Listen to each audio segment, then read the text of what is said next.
All right, we are back looking at another athlete. So we're going to go over a full day of an athlete who does doubles. So in general, the priority for this athlete is going to largely live in the endurance realm.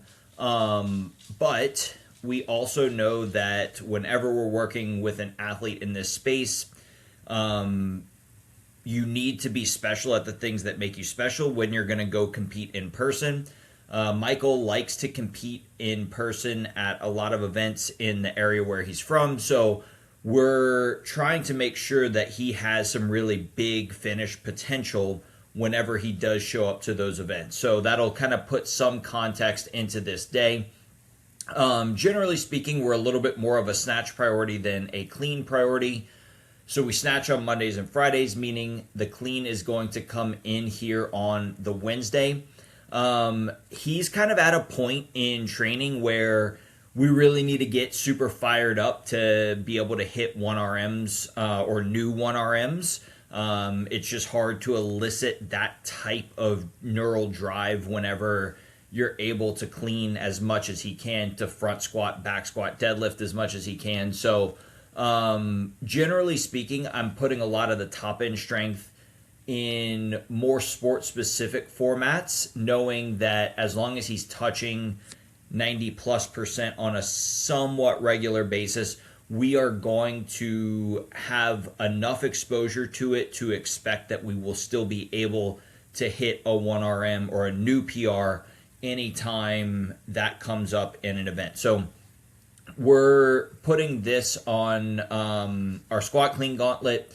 This is a pretty common loading rep scheme. This is very sport specific. So this isn't based exclusively off of his weights. Obviously, if I didn't think he could clean 305 at the end of this workout, I wouldn't put it in there. But it is more of a sport specific loading than something that's based exclusively off of percentages. Once we get into that, we are doing a 1 1/4 front squat progression. This is a tough movement to prescribe exact percentages off of. And given that we've just done some squat cleans and there's a potential that we might have gotten buried at one of the reps at 285 or 305 to where some of the strength is zapped for the 1 1/4, we're going to go basically rep bracket style. This is going to allow him to match his energy and intensity left with the strength work that we're doing. In general, what we've been trying to do is get him more comfortable in the bottom of a squat. So that's where this specific piece lies. We've been doing paused front squats. Now we're working into 1 1/4 squats.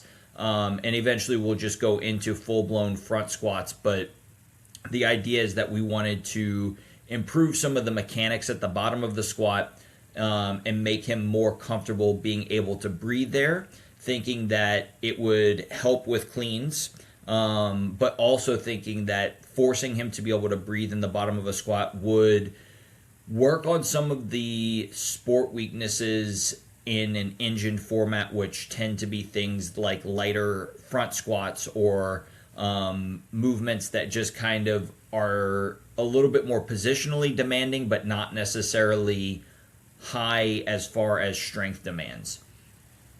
From there, we're going into a burpee row progression. So I have him, along with a few other people, doing a 10 round for time, 500 meter row, 15 lateral burpees over the rower.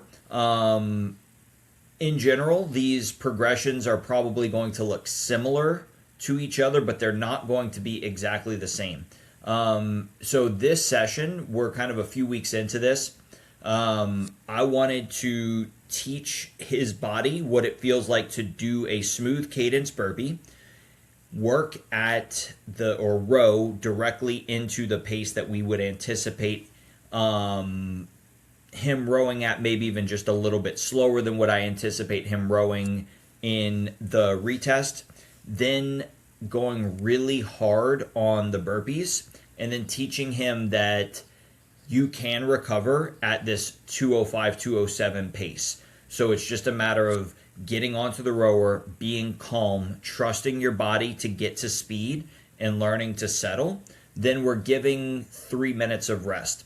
In this case, I'm giving him a full static rest because I want to dampen the threat response of this 500-meter row, the second 500-meter row.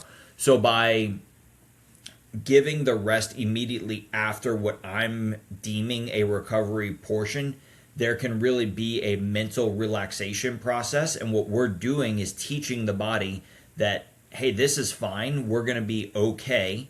And it allows there to not be any anxiety response that might come with another set of burpees. So this is as much a physiological session as it is a psychological session in teaching the body how to operate at submaximal paces and get ready for really high bouts of intensity when they get off of those cyclical modalities. So that's kind of what our AM session looks like. Going into our PM session, we have some double under technique work. So this is something that we're trying to work on at the moment, is getting the hand positioning a little bit tighter. So we're doing that with a box drill. We're doing that with the speed balls. And then I'm having him do double unders through the box. Now that his double unders have self-organized into a much more efficient pattern, we're taking him and forcing him to do 240 to 300 reps per day that we're doing these double under drill work pieces, and making sure that we're reinforcing the drill work with actual movement. So this day is isolated double unders. We have another day of the week that is specifically fatigue-based double unders and learning how to tolerate high heart rate, high respiration rate, whether it's muscular fatigue, exposing him to a bunch of different types of fatigue that will impact the double under. But this day is just about refinement and making sure that everything is as smooth as possible. Going into the next portion, we have a handful of things happening here. So the single leg eccentric hamstring slide, we are doing a running progression on Mondays. And what I'm trying to do is make sure that his body is ready to absorb that kind of loading, and making sure that he is getting more efficient at utilizing the posterior chain. I don't want to put too much of that on the day after he does a decent bit of running. So this is almost like an accessory piece for Monday that just happens to be placed on Wednesday to be able to help with that. The same thing follows for the weighted single leg calf raise down here on part D. So those are in here more as secondary pieces for running rather than anything that's specifically happening inside of this session or from the morning. One of the things that we've kind of targeted over the years are some of the gymnastics quality. So this very much could be viewed as a raw total bar strength accessory piece. What I'm trying to do here is develop the midline control and straight arm lat strength. To me, the straight arm lat strength is something that translates to all gymnastics movements that hang from a bar. And our midline work pretty much translates to everything that's happening here. So we are trying as much as possible to get him to be able to do the front pulls unloaded. For those of you who are unfamiliar with this exercise, basically all we're doing is pulling the body into a front lever position and then coming out of it. So we're not expecting any CrossFitter to be able to hold a front lever, but we are expecting you to be able to pull at least pretty close towards a front lever. And if you can't do that, your straight arm lat strength is probably lacking, and that's probably leaving a lot of meat on the bone with your deadlifts, with any of your pulling movements. as well as the snatches and cleans, because your lats and your ability to control the bar with straight arms will dictate how often the bar gets out of place. And then finally, we're just finishing this session off here with some seated banded hip abductions and seated internal hip rotations. These are accessory movements for the squat. So one of the things that we learned in the spring is that there is some hip rotation inefficiency happening.